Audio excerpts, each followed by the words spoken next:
ای ځوانه چې پخوا به سړی ناجوړه ښه نه اوس راځم دغه خبره ته بیا کومه خو دا پکې یو لطیفه راغله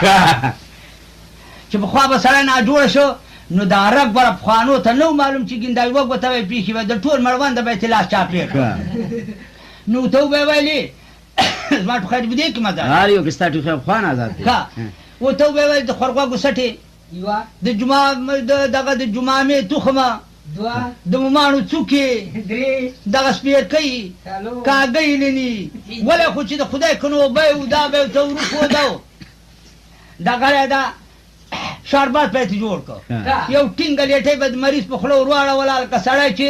دغه دا غوایي ته تېل به راړی دا د دوی دوایي وه دا د پخوانو دوایي وه پخواني داسې ښه خلک وو ښه ځوانانو د دې سړي ور مې وویل چې هلکه تاسو خو په دې ګېډه ګوتې ووي که د اسای کته پورته کېږي ته نه ده ختلې دا به څه شي مړ شه هلکه ښه خو په ګېډه یې څوک ګوتې نه ږدي او سترګې یې پټې دي او بړستنې پې پرتې دي دا ښه داسې دې سر ته ودرېدله مسې ده وویل چې هلکه دا ښځه خو چې ما ته نه جاړي خو زه مړ نه یم مې دې ښځې ته یې په پټو سترګو وویل چې لکه خو جاړه که نه څه کور دې د پلار راغله وایي چې ته خو اوس هم مړ نه یې که نه ته خو ما ته وګړېدې وایي دا خو د مرګه نه تګړېږم که نه د قبره نه تګړېږم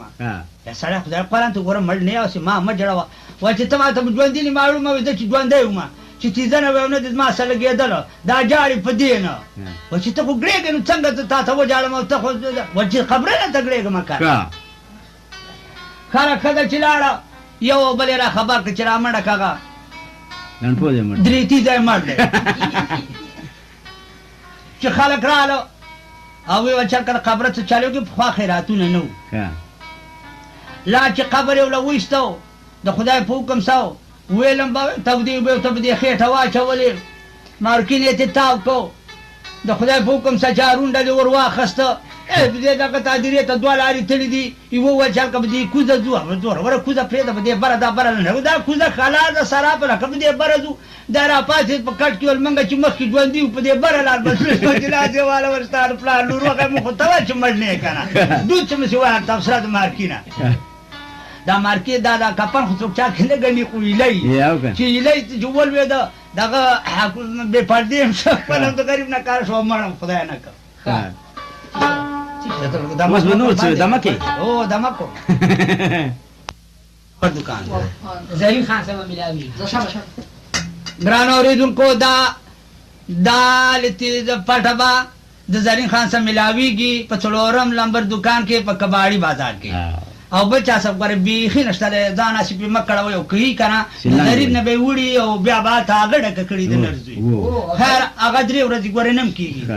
بیا زرین سره سید زرین سره هغه دا هغه بیا بل ورځې مې کوي به بل څه کار کنه سره دا یو رسخت کوم نور ودرې کوي راځي ور زړه سیل ته ورادي ښا دغه د باچای کې سرودونه غږیږي خو دغه باچانو هغه سرودونه خپلې هغه ساتلي یو باندې بچای کې کوسنۍ کې کوسنۍ کې ما په خوا دونه سرودونه نه وو په خوا به سرود چېرته پوهېدل یو دوه د لګړ زامن دي چې د دې وسه ډول دی د دې وسه سرونه دی ویې ویل چې راځه دې باچا ته به یې په دې کوڅه کې غږوو سر احمد به رالیږي او زموږ ساعت به پرې تېرېږي یوه ورځ راغله تو ډبل ډوبه بله ورځ یې راغله خو سر دې نه خوږومه یوه میاشت راغله د غټو خلکو خو دا خوی ده که مهرباني در باندې رالم بس خدای در باندې مهربانه کو کله ته په غضب شو نو مخ وارېږي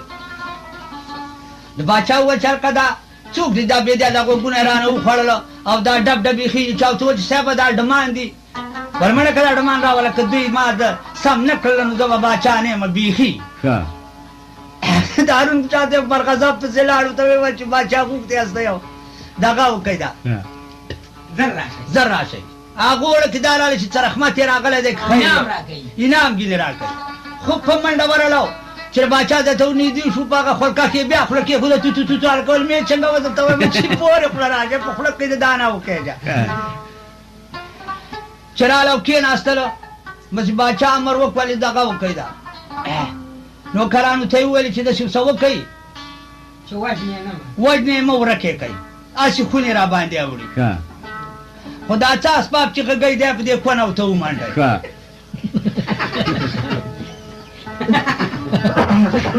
ښه سورنی والا کو تیار ایستلی دی لګړول نه غواړي خو دا خولۍ سر یې ته وروسته کړی دی د سورني والا ته دا نری راچلمه کړی بکس بولو ته تېر شوی باچا وویل چې په دې بره خوله هره ورځ وایي یوه ورځ خو په دې پوزه خورم دی چند کې وباسه بعد به داسې را روان ول که بوالې چې اوبه راواړی که نه ډډ سورونی و وا د ډول والا راغی د ډول اوچت کې د هغه د ډول والا په کولی کېږي ګلوب ولوېږه که سړی چې لوټه د دغه د دروزې په سر کېږي دود ور وخېږي دود ولوېږي هغه ته شیندې ښه د نه پشان ډنډ کړی ده چې زه راننوتو کار خو د پېنل سره مهربان دې ولګېږم زه کله خو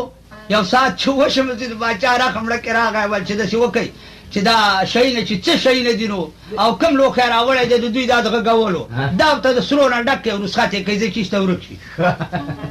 د ډول والا چې د یو سر نه مې سو پوټکی ولاړ کړ چې ورته ولاړ یې کړ ځوانه سرې راوړل او په ډول کې اچول او راوړل په دې ډول کې اچول خو دوی دا نوکران یې پې ستړي کړو ډول ډک نه شو هو هغه د دروغجن خبره غټ ګوته شاته یې پرېښوده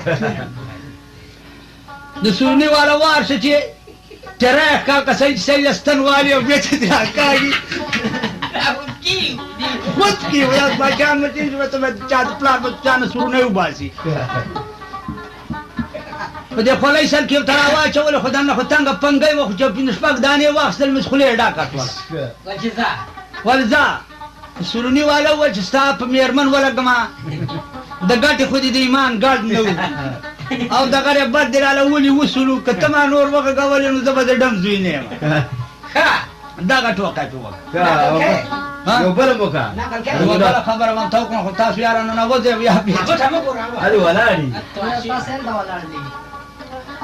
دغه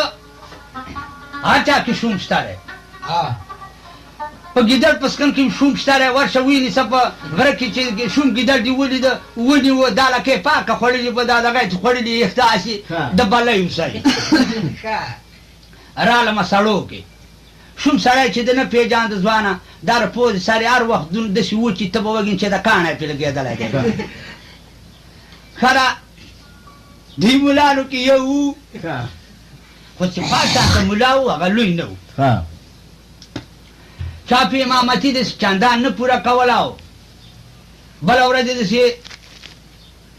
د پیر پونډي دامن دي جمعه ته کړه دی د مولا علي تفسانه شته یعنی دی جمعه ته اذان نه دی اورېدل وی ول چا کس یو غریب ګوندي مولا نیسو به دی جمعه کې په شرمونو په و شرمېدل لاسي کاندار د کړه راته ورانه ورګمې ته ورواوي کله څه شدایان په خلاص یو مولا نیسو د دې اروم شان یو دربارې ونی و چې ویني هغه خوشحال خلک ورو ما نو سبته نه وایم کنده از ما تربور دی دا لیمزیز منګر دی پر د مومند تربوران دی یو قسم لا هلکه خو نران دي لیمزا سړک بر ډېر نر دی خو خرج موږ دا یو ورور چې نر دی هم ښه دی که هلکه دوی پخوا اخلاق کوله کاټي هلکه لیمزي ولا دی ګوره نه هغه دی اوس چې سړي شوي دي زه دې ورته ووایم که د دوی د لاسه موږ روټه مایلې کړي د بس لیمزي وایم غونډه برانو په بیا وګیو ونډه تو خبرانه واخسته میا کنده چې ته خد نه شان کې نه ته خوړاله په او اوس ته غټ خانان جوړ شوی دي ډېر خالي ځان دي ها خالد دې د جمعه ته نه جی پر راځي او نه په جیپا باندې عادت ته د جمعه خو مناسب کې د درې ورځې اذانم وکاو چې ما خا مونږ وکي ایسته غریب وو ګوري چې حرکت څه زه خو دې شپ سره غره زما پټه ده چې ته زما څه دي دکان مې ده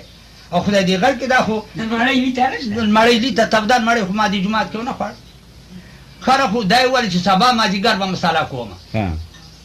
سبا ماجیګر شو دا پیر پونډي رال مونږ یې وکړ ماجیګر او دغه راځه چې کې ناستلو مولا صاحب ته په دې دیوال باندې کې ناستو ته ویل چې مقتدیانو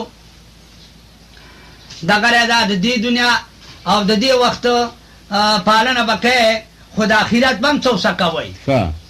مقتدیانو ته ویل چې مونږ ته راخی استاد ته مونږ د دې لپاره نیولې چې ته راته راخی او کار مونږ کوو ورته ویل چې په دې دنیا باندې دې ماښام کې ټیکلی د کوره ووته ځوانانو دا په آخرت کې د دوغه صورته داسې تاویږي هلکه ډال تین دقو ته کوي او که چېرته لویه ډوډۍ دې وویسته د کوره ماښام نو هغه بیخي دغه د دوغس پلو ته ټوله ودرېږي نو یعنې لوګی هم ترې نشي راوتلی دونه ثواب پکې دی نو یاره پونډو وویلې چې هلکه دوغس رانه ایساروي او داسې یو ټاپت جوړېږي نو ولې نه دغه کوو دا یاره په دې ساعت د ملا صاحب د اقربۍ نه د ملا صاحب ښځه ایسته چې ته دغه د جومات نه پلو ځي مسالې ته یې غوږ ایښی دی او ملا صاحب مساله کوي خو دې اړه کې وویلې چې خدای دې په دغه ژبه باندې چینجی اړم کړه چې دا دې سړو ته پې لګیا دا